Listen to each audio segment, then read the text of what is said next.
Hey everyone, Dr. D here. Welcome to my educational mini-series here on COVID-19. I'm going to be looking at primary literature and interpreting those results for you. This is a seminal paper that was published in the New England Journal of Medicine entitled A Novel Coronavirus from Patients with Pneumonia in China, 2019. It was published, I can show you, in February. It was published February 20th, 2020. So close to where the beginning of this pandemic started. And it's by quite a large group of researchers. It's a research team for the China Novel Coronavirus Investigating and Research Team. These are all the authors. This is the first author over here, and this would be the senior author. These authors are from, no, I guess it tells you on the right here. NHC Key Laboratory for Biosafety, National Institute of Viral Disease Control Prevention, Chinese Center for Disease Control Prevention, Department of Infectious Diseases in Beijing, a bunch of different hospitals, biosafety, quite a conglomeration of different researchers from different locations. So looks like a big collaborative effort here. So let's go ahead and get started. So again, this was a seminal paper, New England Journal of Medicine, that really shed a lot of light on this new coronavirus. So let's give this original paper a read and figure out what it's trying to convey. So here you have the summary. A lot of, in the New England Journal of Medicine, it's called the summary, but in a lot of journals, it would be called the abstract. And the abstract really summarizes pretty much all you would need to know if you just wanted to quickly understand what the paper is all about. So let's read through the summary and see if we can understand what this paper is about. Let's do that together. So in December 2019, a cluster of patients with pneumonia of unknown cause was linked to seafood wholesale market in Wuhan, China. Previously unknown beta coronavirus was discovered through the use of unbiased sequencing in samples from patients with pneumonia. Human airway epithelial cells. So what that means is in your airway, when you're breathing, you've got these skin cells, right? The skin cells of your airway, right? This would be your trachea and your throat, etc. So I'm guessing they harvested these cells somehow, either by scraping or taking a little biopsy sample. Human airway epithelial cells were used to isolate a novel coronavirus named 2019 nCoV, which formed a clade within the subgenus Sarbecovirus orthocoronavirinae subfamily. Okay, so this would be how they categorize the virus. I like the Baltimore system of categorizing viruses a little better than this, but I guess that's where they put it taxonomically speaking. I believe there's 7 different families or subfamilies of coronavirus, if I'm not mistaken. Different from both MERS-CoV and SARS-CoV, 2019 nCoV is the 7th member, seventh member of the family of coronaviruses that infect humans. Enhanced surveillance and further investigation are ongoing. Okay, and that's basically what it is. So basically here they were able to isolate from epithelial cells of patients with pneumonia a novel coronavirus, which they named 2019 nCoV, and they categorized it and placed it, and they distinguished it from MERS or SARS. So they were able to tell it is not MERS or SARS. The next part here is called the introduction. For those that don't know, this would be like a background into the field. So we can very briefly touch on this introduction together. And I might be clipping some of this part out in the editing process because it could get kind of cumbersome and long, but I'll at least highlight some of the more interesting parts to you. So let's go ahead and get started. Emerging and re-emerging pathogens are global challenges for public health.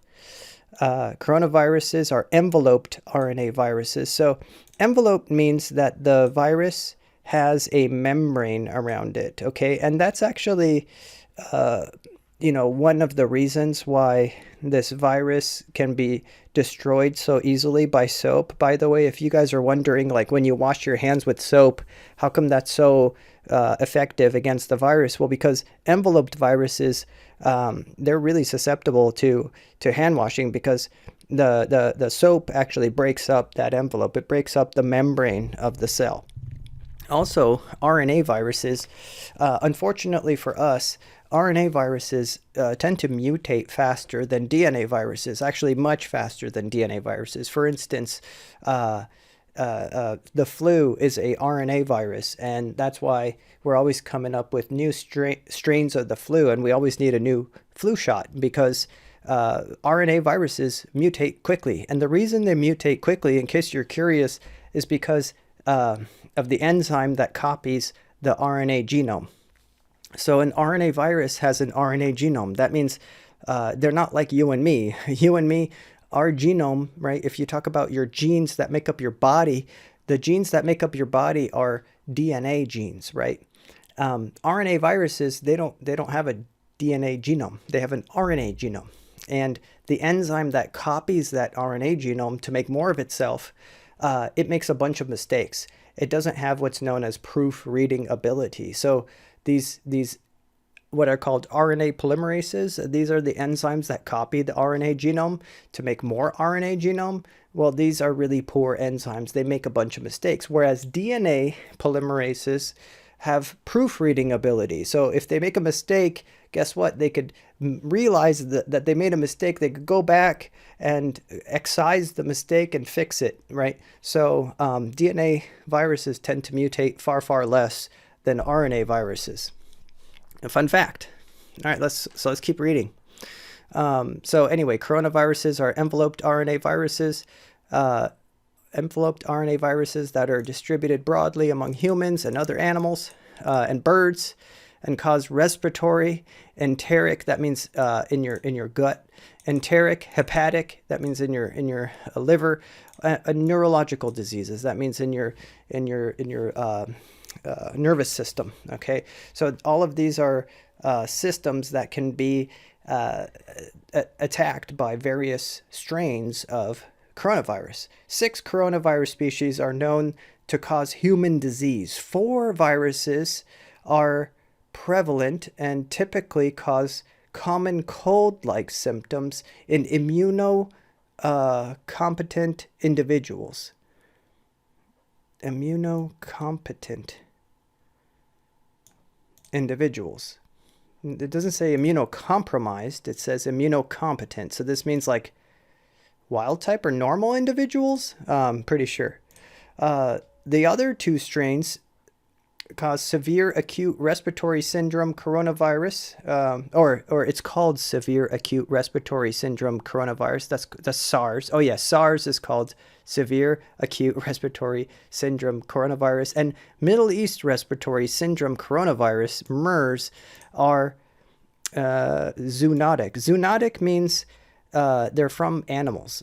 So they've hopped from animals to humans. Are zoonotic in origin and have been linked to sometimes fatal illness. Sometimes.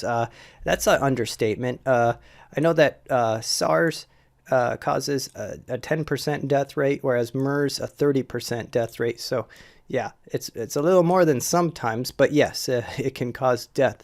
SARS-CoV was the causal agent of the severe acute respiratory syndrome outbreaks in 2002 and 2003 in Guangdong Province, China.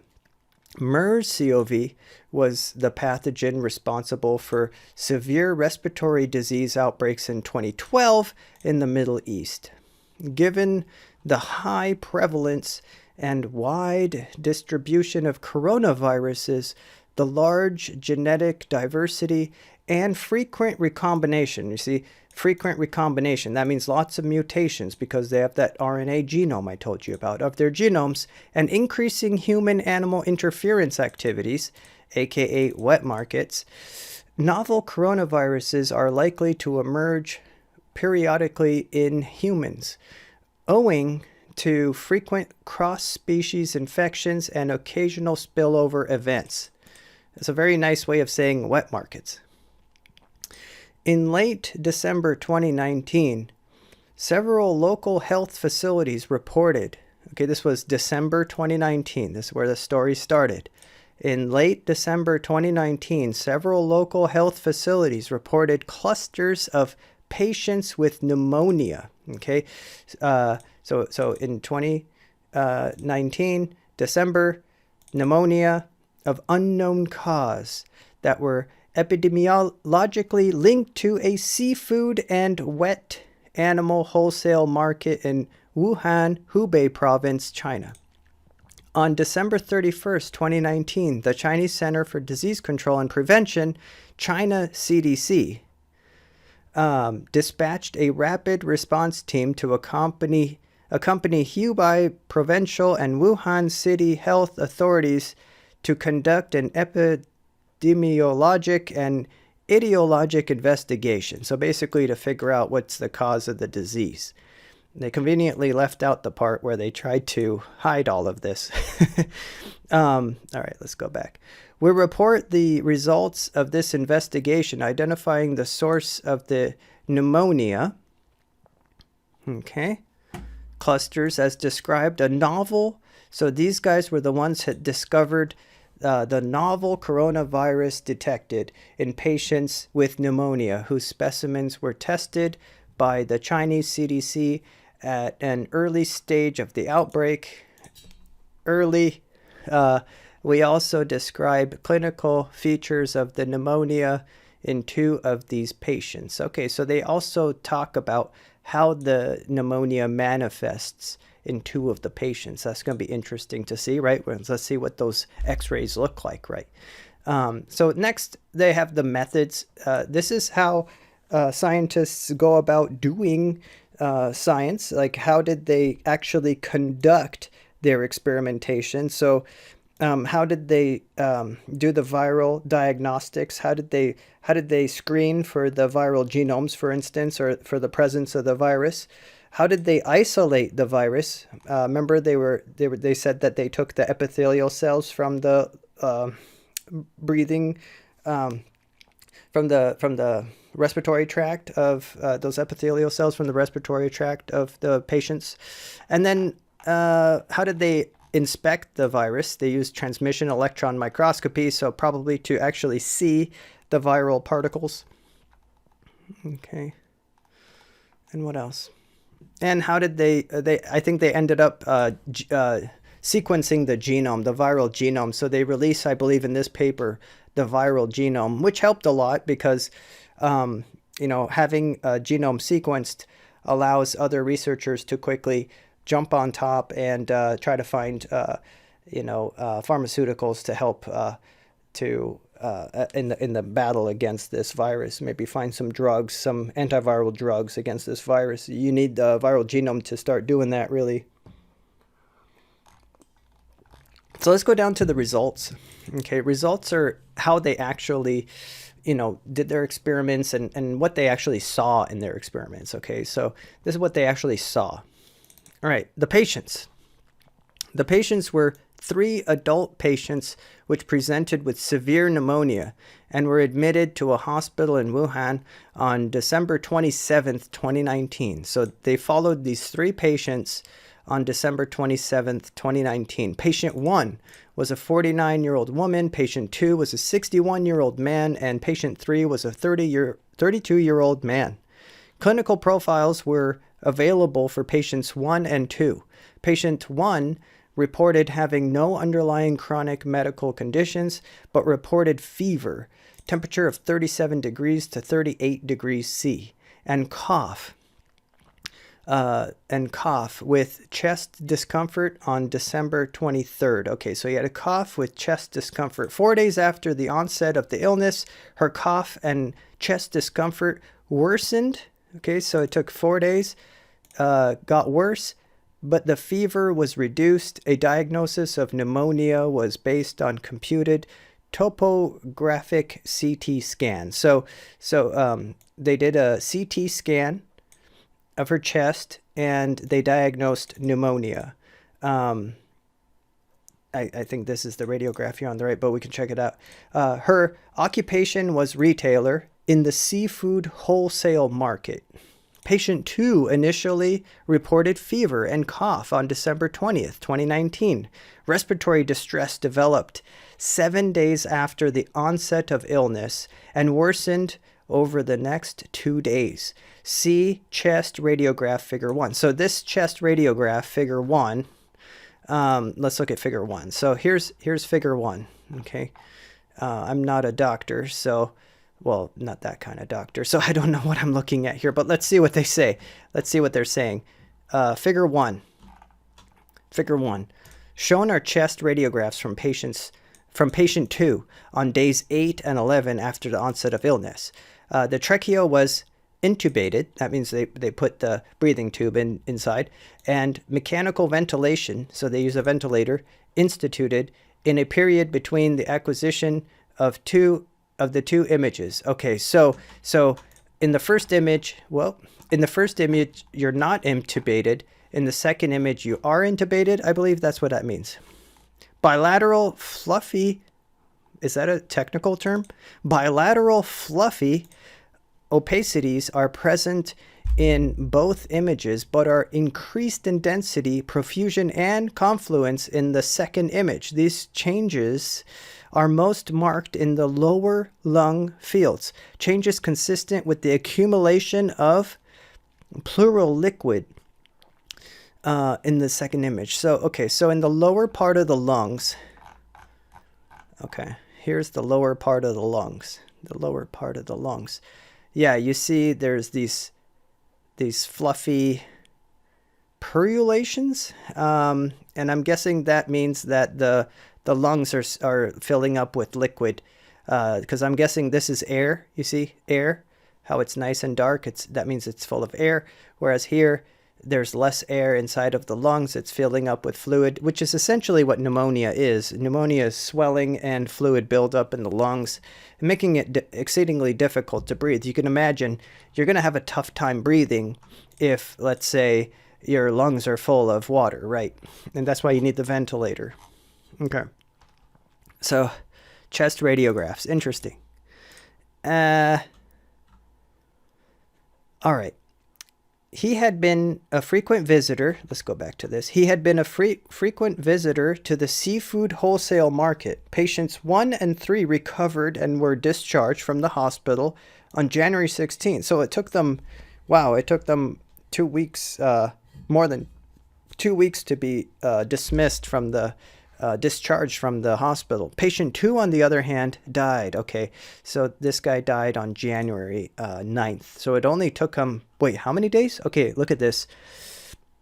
Patient 2 initially reported fever and cough on December 20. Okay, 7 days later, it got worse.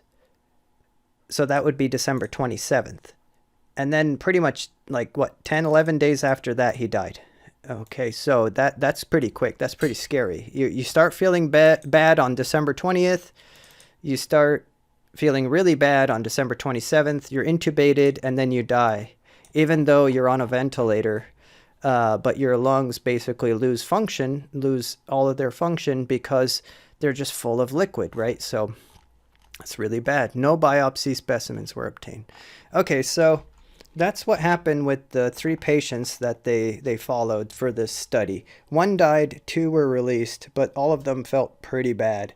And all of them were from this frequenting this wet market. Okay. So let's look at their next results. Detection and isolation of novel coronavirus. So here's where they actually say, okay, there might be something going on here.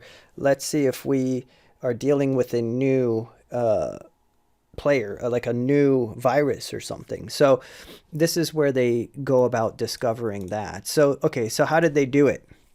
3 bronchoalveolar lavage samples. So what this means is they somehow got biopsy samples from the deep inside of the lungs, right?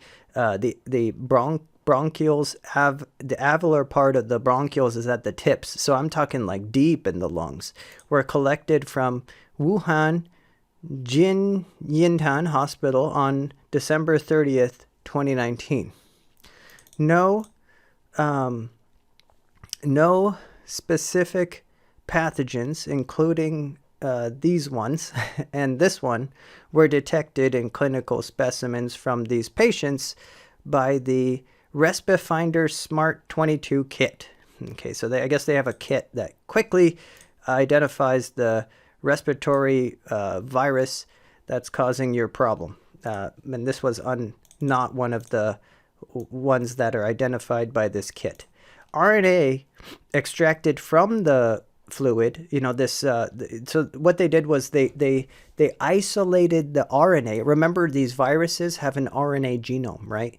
So they isolated the RNA genome from that bronchoalveolar lavage fluid, so the fluid from the lungs of these patients.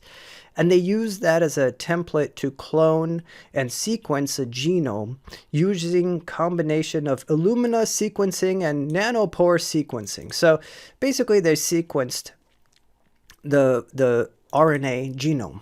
More than 20,000 viral reads from individual specimens were obtained, and most contigs matched to the genome from lineage B of the genus beta coronavirus. So basically they started sequencing the RNA from samples from lungs, and they were able to match to basically another close group of they call it the same genus of viruses of other beta coronaviruses, showing more than 85% identity with a bat SARS-like coronavirus. Okay, so this is probably why they think it comes from a bat, because it matches very closely to a virus that they know comes from a bat. Okay, this bat SLCOVZC45. Okay, and it's been published before.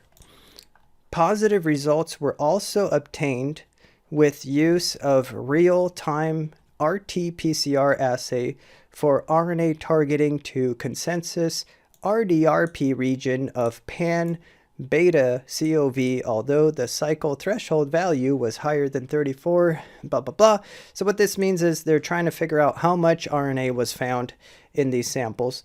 Viral isolation from the clinical specimens was performed with human airway epithelial cells. So they took human airway epithelial cells. Again, those epithelial cells from the airway from your lungs, and they also looked at some cell lines as well. So they had real in vivo cell lines from humans, and they had some cell culture lines as well, so they could show it in multiple different types of cells. Okay, these are probably lung cells or something. I'm not very familiar with the H7 cell or the Vero E6 cell, but they're just cell lines. The isolated virus was named 2019 nCoV. So they named it coronavirus 2019, basically. To determine whether virus particles could be visualized in 2019 nCoV infected human airway epithelial cells, mock-infected 2019 nCoV infected human airway epithelial cultures were examined with light microscopy daily and with transmission electron microscopy 6 days after inoculation. So what they did was they wanted to see the viruses, so they infected cells with the virus, and then they looked at those cells with the electron microscope. Cytopathic effects were observed 96 hours after inoculation. So after 96 hours, after how many days is that? 96 hours, like 4 days, right? Let's math this up, right? 96 divided by 24, 4 days. Yeah. So 4 days after the virus is added to the cells, you start seeing cytopathic effects. What does that mean? Like, that means like the cell starts to get sick. Okay. 96 hours after inoculation. So that means when, if we were to extrapolate, you would think that what that means is when you pick up the virus, it starts causing damage. It starts affecting your cells in a negative way within 4 days. Okay. 96 hours after. All right. A lack of cilium beating was seen with light microscopy in the center of the focus. So what's cilium? Let me tell you. Inside of your lungs, when you breathe stuff in, inside of your lungs, on the inside of the lungs are little beating hairs. They're called cilia. They're like little hairs, and the hairs beat like this. And when they beat, they actually push debris out of your lungs. It's called the mucociliary blanket, believe it or not. That's what they call it. Or a mucociliary escalator. What is a mucociliary escalator? So imagine if I have an escalator like this, right? And my escalator is made up of hairs that beat. You see? It's little cilia hairs. If debris, like this piece of debris, were to land on my hand, you see? That would be like dust landing inside of my lungs. The cilia beat and they push the dust out of my lungs, you see? So that's what the cilia are. The cilia are little hairs that line the inside of your lungs, and they're constantly beating, forming a mucus plus cilia, a mucociliary escalator. That escalator moves debris out of your lungs, okay? So what they're saying is 96 hours after inoculation, that means 96 hours after adding the virus, on the surface layer of human airway epithelial cells, okay, a lack of cilium beating was seen. So the little cilia get sick. The little cilia don't want to beat anymore. That's sad, because you need those cilia to beat properly in order to expel debris out of your lungs, okay? And you could see that with light microscopy. And that's in figure 2. So let's look at figure 2. Wow, this is a horrible image. But I guess, okay, figure 2. Cytopathic effects in human airway epithelial cell cultures after inoculation with 2019 nCoV. So here I'm guessing this is the worst image I've ever seen. But then again, they're trying to resolve something that's only 100 micrometers utilizing light microscopy, which is not great because a light microscope is only accurate down to about 100 micrometers. So, or is it 0.1 micrometers? 0.1. No, yeah, that's true. I mean, you can resolve 100 micrometers, but you're not going to see a ton. I don't even know what I'm looking at here. Do you guys know? I mean, this doesn't look like anything to me. Cytopathic effects in human airway epithelial cells after incubation with 20. So this is supposed to be good cilia, and this is supposed to be bad cilia? I don't understand. Well, here the cilia look uniform, right? The cilia look uniform. And here they look, does this mean that they're missing? You see here? They're kind of light there, you see? Does that mean that they're missing? Let me see. A lack of cilium beating was seen. So I'm guessing we'd need to see a video. Maybe in the video you can see all of these cilia beating. And in the video, these cilia would all be kind of like sluggish and not moving. I'm guessing that's what they saw. I don't know. They should submit a video instead of this horrible image. All right, so no specific cytopathic effects were observed in Vero E6 and H7 cell lines until 6 days after inoculation. Now I'm just curious as to what these are, the Vero E6, and it's probably not very, I mean, I could look it up later, but I don't really want to, right? I'm guessing it's a different kind of long cell. Electron micrographs of negative stained 2019 NCOV. You know what that means, negative stained? That means that they stained the background so that the virus particles would look light, okay? Electron microscopy uses metals to stain. So what they did was they used metals like gold or silver or some other metal to stain the background, and they did not stain the virus. So the viruses should look nice and bright against a dark background, if I'm not mistaken. I haven't actually looked at this, but that's what's going on. So they figured out by doing electron microscopy, which is very, very good microscopy. You can see viruses with an electron microscope. They were able to see the virus. They were able to see the virus, and they were general spherical.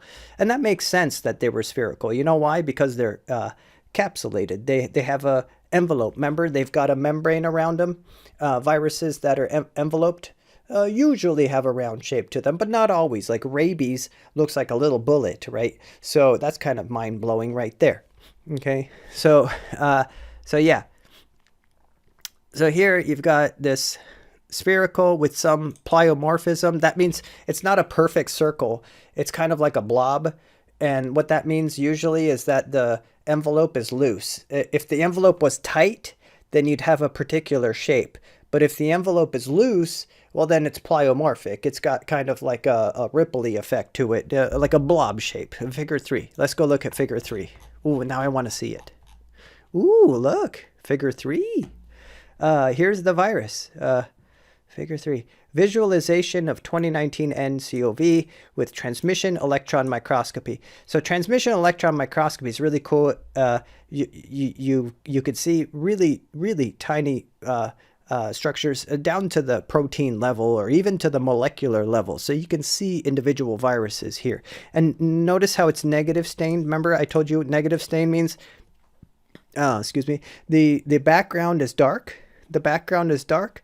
But what's not dark is the sample. So the virus is light. Okay. So look, the COV particles are shown in panel A, and COV particles in the human airway epithelial cells are shown in panel B. So look, these little dots. Look, these little dots are the coronavirus. See this? These little dots are the coronavirus. I'm guessing this would be inside of the cell. Interesting. These are the virus right here. So they're spherical in shape. Okay, arrowheads indicate extracellular viral particles. So that's an extracellular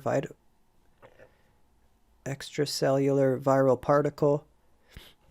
Arrows indicate inclusion bodies formed by viral components. So, okay. So what that means is this is an arrow. So what this means is this is an inclusion body, which means it's basically a membrane full of viral parts, right? Whereas the arrowheads, these are viruses that are outside of the cell floating around. Oh, and the triangles are the cilia. Look at this. Oh, cool. Okay, so look at this. These are cilia. These are the cilia. Remember the little beating cilia? The little beating cilia? This is a cilia, okay? Here, the arrows are, this is a membrane with viral parts ready to assemble inside called inclusion bodies, right? The inclusion body contains the viral particles inside of the cell. And then these here, these are the viruses that are basically outside of the cell ready to infect new cells. Isn't that interesting? So let's go back. This is really an interesting paper. I lost my place. Oh, here. Spherical with some pleomorphism. Okay, the diameter varied from about 60 to 140 nanometers. That's a huge diameter difference. 60 to 140 nanometers in diameter. So very, very large, very large difference. 60 to 140 nanometers. Very small, very small. So a nanometer is 10 to the minus 9 meters, if you can think about that. That's a fraction of the size of a bacterial cell. Very tiny stuff. Viral particles had quite distinctive spikes. So spikes are proteins on the surface of the virus. So if this is the virus, the spikes are the proteins sticking out from the virus, just so you know.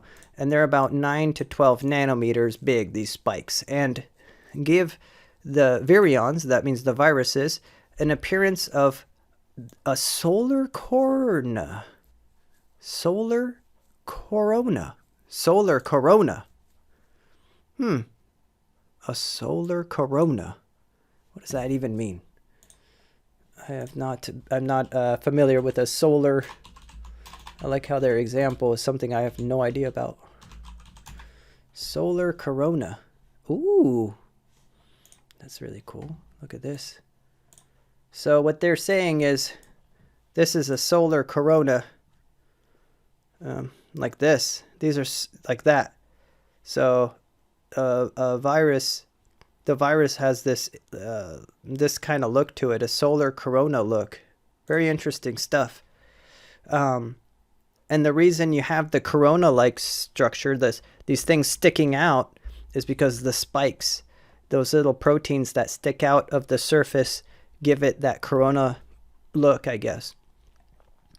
Extracellular free viral particles and inclusion bodies filled with viral particles, which we saw, those inclusion bodies, in membrane-bound vesicles in the cytoplasm are found in the human airway epithelial ultra-thin section. So they took epithelial cells from the airways of these patients, and they sliced those sections, and they found that there were all of these viral particles inside of those cells in the airway. This was observed morphology consistent with Corinaviridae family, so the coronavirus family. So they're basically just categorizing this as a coronavirus, a true coronavirus, but a novel coronavirus. To further characterize the virus, de novo, that means new, sequences of 2019 nCoV genome from clinical specimens, bronchoalveolar lavage fluid, so this is with the fluid from the lungs of these patients, remember, and human airway epithelial cell virus isolates were obtained by Illumina and nanopore sequencing. The novel coronavirus was identified from all 3 patients. So all 3 of those patients that they looked at before, all 3 of them, remember patient 1 and 3 survived, but patient 2 died?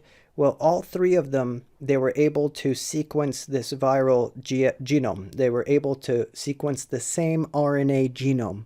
And it's a new genome that's never been seen before, but has 85% identity to bats, or the bat coronavirus. Okay. Nearly 2 full-length coronavirus sequences were obtained from bronchoalveolar lavage fluid.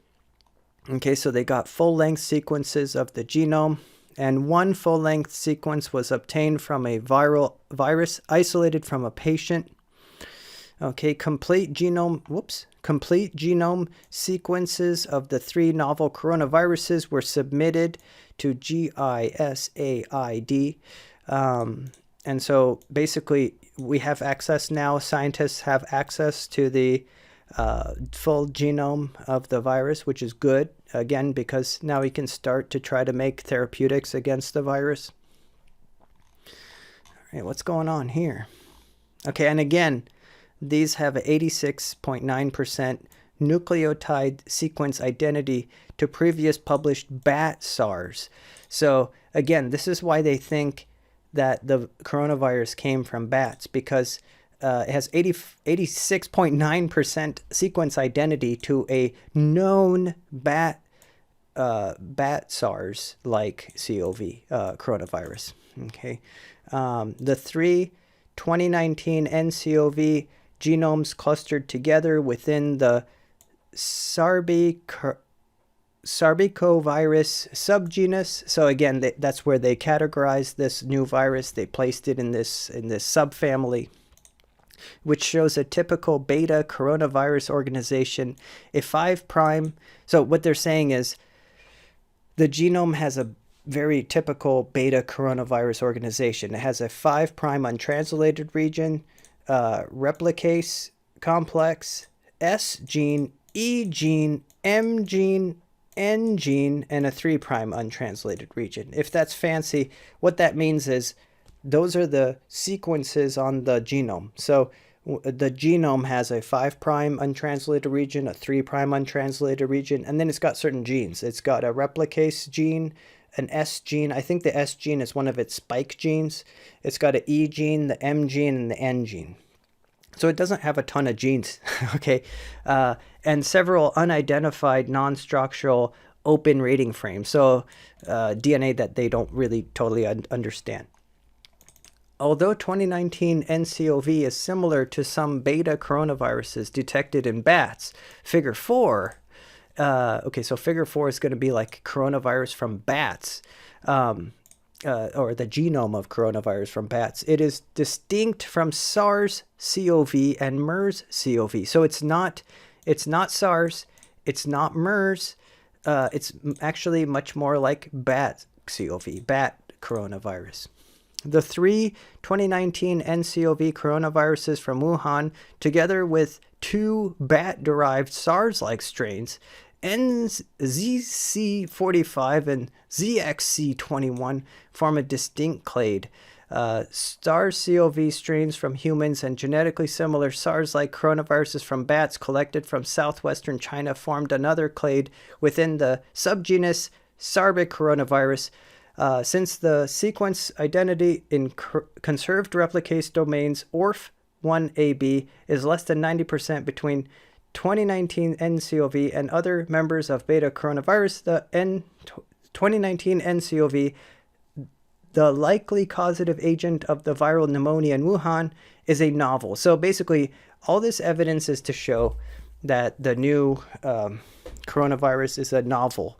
Novel means new, a new coronavirus, one that's never been sequenced before, one that's never been seen before by people. It's very similar to bat coronavirus, but it is not any virus strain that's been seen before. So let's look at Figure 4 real quick. Here's Figure 4. All right. So Figure 4 is a schematic of 2019 nCoV phylogenetic analysis of 2019 nCoV with other beta coronavirus genomes. Again, all they're doing here is they're trying to line up the new coronavirus with all the known coronaviruses and see, is there a match? And how much is that match? Okay. Shown are the schematic of 2019 nCoV panel A and full-length phylogenetic analysis of 2019 nCoV with other beta coronavirus genomes in the Orthocoronavirinae subfamily B, subpanel B. Okay, so A, look at this. This is the viral genome. This is the genome of coronavirus. You see this? This is that 5' untranslated region they talked about. Here's the 3' untranslated region they talked about. There's where's the genes? Oh yeah, here you've got the, where's the S? Oh yeah, here's the S gene, the spike gene. This is the spike gene. Oh, this is the enzyme. Remember the replicase enzyme? This is the replicase enzyme. This is the S gene, or the spike. Here's the E gene, the M gene, and the N gene, right? So there's like certain genes on here, okay? And this is the sequence. This is the sequence of that new coronavirus. This is coronavirus, the new one, the novel. And then here in B, here's where they line up, right? So look, this is SARS-CoV. This is MERS-CoV. This is the new one. This is the new one. And you can see, oh yeah, look, there's a lot of similarity between the new one and the one from bats. See, look, here's the one from bats. So that's why they're saying the new novel, the novel coronavirus is an awful lot like the bat coronavirus, and less related is the SARS coronavirus or the MERS coronavirus. So basically, this is a sequence alignment map, okay, showing similarities there. Here it looks like it's like 100% similar, which is weird. I thought they said it was 86 point something percent, but here it looks like 100% similarity to me. I don't know what's going on there. Anyway, let's wrap this up.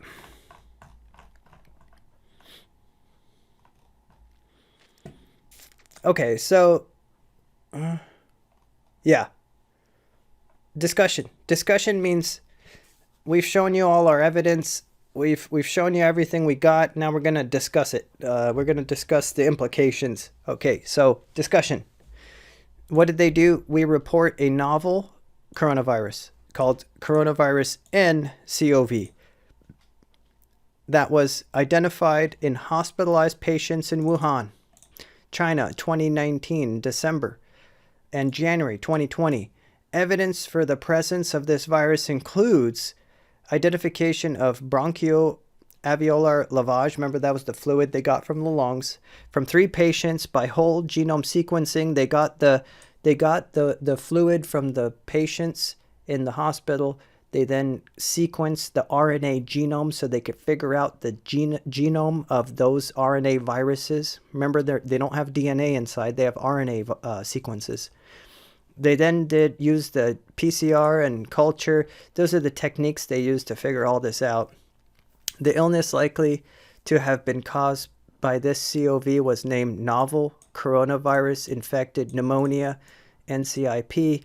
Complete genomes were submitted to this database, which is nice. Again, we have the complete genome now as of this study. Phylogenetic analysis revealed that 2019 nCoV falls into the genus beta coronavirus, which again is an RNA virus of the type of coronaviruses, which includes coronaviruses, SARS, bat, SARS-like CoV, and others.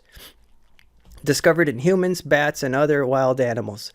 We report isolation of the virus and the initial description of its specific cytopathic effects. That means they isolated the virus and then they described what kind of damage it does to your lungs. Okay, it looks like it affects the cilia of your lungs, which is sad. Okay, and the morphology. Okay, molecular techniques have been successful. Identify various agents. Blah blah blah. And I think that about almost wraps it up here. Let's skip through some of this bubbly stuff. I don't want to bore you. Okay. We described in this report the use of molecular techniques and unbiased DNA sequencing to discover a novel beta coronavirus that is likely to have been the cause of severe pneumonia in 3 patients from Wuhan. Although establishing human airway epithelial cell cultures is labor intensive, they appear to be valuable. Blah, blah, blah, blah, blah. Yeah, the rest of it's just Very straightforward. They're going to share the information with the WHO. I like this. Although our study does not fulfill Koch's postulates, from my class who might be listening about that, our analysis provide evidence implicating 2019 COV. Yeah, to fully embrace Koch's postulates, you'd have to take the virus and infect healthy people, which I don't think we want to do. Okay. Okay, so that was the paper. It was a seminal paper. I wanted to share with you this seminal paper by this group, this China novel coronavirus investigating research team. This was one of the early papers published, and it was very helpful one because it showed what the virus looks like. They sequenced the virus. They then published the sequence into a database for everyone to use. So very interesting original paper. It also kind of shows you what happens to you when you get the virus, what kind of lung issues happen. It shows how it affects the cilia. It shows how it causes pneumonia and how it damages the lungs. Also how some people have drastic effects and some people don't. How old was the guy that died? I'm just curious about that. I was just thinking about that. It was patient number 2, right? Let's go look at that real quick. Just curious. So look, patient number 1 was a 49-year-old woman. She survived. Patient number 2 was a 61-year-old man. He's the one that passed. And patient number 3 was a 32-year-old man. So yes, it does appear to be the older age. However, now, of course, we know that it's not restricted to people in their 60s or above. It's people in their 30s, 40s, 50s. A bunch of people are being affected by this. They still don't fully understand the mechanism. Today being April 2nd, 2020, they still don't understand the mechanism by which this virus caused so much damage and causes death, but they're figuring it out. I just hope this helped you. I hope my way of doing journals is one that you could follow, that you're interested in. Please let me know in the comments below if this was in any way interesting or useful. I could digest papers like this for you. I could go through them, or if you want a more abbreviated version of this, please give me feedback because, I'm just doing this because I think people might be interested. I'm doing this to teach. I'm doing this for education. So I just want to know if people are interested. If you are interested, I'll be happy to make more of these, and I could talk about more seminal papers, more very important papers about this virus and what we're doing as humanity to combat this virus. I have a skill set. It's being able to digest stuff and explain it in a simple way. I hope this was simple enough. Tell me if it wasn't. Give me feedback. I need it because I'm tired. But if you guys are getting anything out of this at all, let me know, because I just need that little bit of push from people that actually want to see this for me to sit, and I'll explain this stuff all day long so you have an understanding of how this virus works, what they've shown, what they've discovered, and actually show you what the scientists know, and not just report what from the news or from some third-hand source or from CDC's account of what's going on, but the actual raw data, the actual publications, the raw journals, what the scientists actually provided and presented. That's what I can offer. But let me know. Appreciate your time. Hopefully you found this interesting. Let me know. And good night. And stay safe and healthy out there.